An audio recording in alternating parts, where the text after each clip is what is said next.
ম্যাজিকের সাথে ক্যান্সারের একটা যোগসূত্রের কথা অনেক অভিজ্ঞ এবং নির্ভরযোগ্য রাকিদের কাছ থেকে আমি শুনেছি। তারা তাদের অভিজ্ঞতার কথা বলেছে যে ক্যান্সারের মতো দুরারোগ্য ব্যাধি এর সাথে ব্ল্যাক ম্যাজিকের কানেকশন অনেক বেশি। এই রক্ষা কবচ আমলগুলো বিশেষভাবে পালনীয় সকাল সন্ধ্যা। এটা যদি নিয়মিত কেউ করে আল্লাহ তাআলা তাকে হেফাজতে রাখবেন। আমি আব্দুল্লাহ, একজন ক্যান্সার রোগী। আমাদের ফ্যামিলিতে আমার বাবা চাচারা অল্প বয়সে মারা যান। তাই আমার ছোট ভাইয়ের বউ বিষয়টি নিয়ে একজন আলেমের সাথে কথা বললে তিনি আমার নাম আর আমার পিতামাতার নাম জেনে জানতে পারেন আমাদের পরিবারে পুরুষদের উপরে অনেক আগ থেকেই কালো জাদু করা হয়েছে, এবং তিনি তখন জিজ্ঞাসা করেন আমাদের মধ্যে বর্তমানে কোনো ক্যান্সার রোগী আছে কিনা। যেহেতু অনেক আগেই কালো জাদু করা হয়েছে তাই সেটি দূর করা নাকি অনেক কষ্টকর হবে। কোরআন ও হাদিসের আলোকে আমি এর সমাধান চাচ্ছি, আর যাতে আমাদের পরিবারে কেউ ক্ষতিগ্রস্ত না হয় তার জন্য কি করণীয় দয়া করে জানাবেন।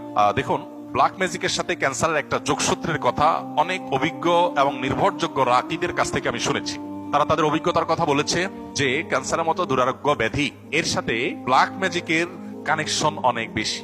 কিন্তু এখানে যেটা বলা হলো যে কোনো ব্যক্তির নাম পিতার নাম জেনে ওই বংশের সবাই ডায়াগনোসিস করা হচ্ছে, অনেক নির্ভরযোগ্য রাকিদের মতে এটা সঠিক নয়, এবং এই পদ্ধতিটা মূলত রুকিয়া শরঈয়া বা শরিয়া সম্মত যে রুকিয়া তার মধ্যে এই পদ্ধতিটা পড়ে না।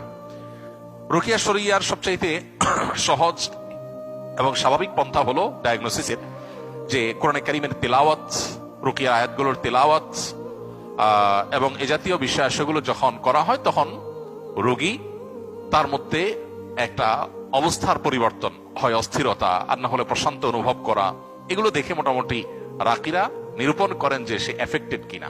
আরো নানাবিধ উপায় আছে, এটা তার মধ্যে একটা। তো এই যে নাম বাপের নাম জেনে পুরো গোষ্ঠীর ডায়াগনোসিস করা, দূর থেকে শুধুমাত্র এই নাম দিয়ে ডায়াগনোসিস করা, এটাকে রুকিয়া শরঈয়ার সাথে জড়িত রাকিরা সঠিক বলেন না। এটা হলো একটা কথা। দ্বিতীয় কথা হলো যে আমরা আত্মরক্ষা কিভাবে করতে পারবো। আসুন্নাহ ফাউন্ডেশন থেকে ইনশাআল্লাহ আগামী সপ্তাহের মধ্যে আশা করছি আমরা একটা লিফলেট আমরা প্রকাশ করব, যেটা আসুন্নাহ ফাউন্ডেশন অফিস থেকে সংগ্রহ করা যাবে বা অনলাইন থেকে আমাদের ওয়েবসাইট গুলো থেকে ডাউনলোড করে নামিয়ে নেওয়া যাবে। কেউ চাইলে ফ্রি সংগ্রহ করে বিতরণ করতে পারবে ইনশাআল্লাহ।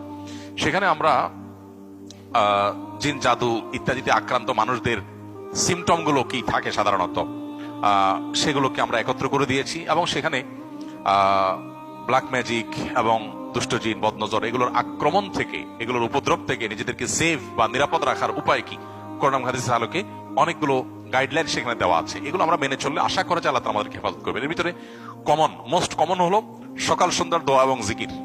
এটা যাতে কোনো অবস্থাতে মিস না হয়। বিশেষ করে সকাল সন্ধ্যা দোয়া জিকিরের মধ্যে রক্ষা কবচ যে দোয়া জিকির গুলো আছে এগুলো কিন্তু খুবই গুরুত্বপূর্ণ। 3 কুল, বিসমিল্লাহিল্লাযী লা ইয়াদুররু মা ইসমিহি, তারপরে আপনার হাসবিয়াল্লাহু লা ইলাহা ইল্লাহু, আয়াতুল কুরসি, এই রক্ষা কবচ আমলগুলো বিশেষভাবে পালনীয় সকাল সন্ধ্যায়।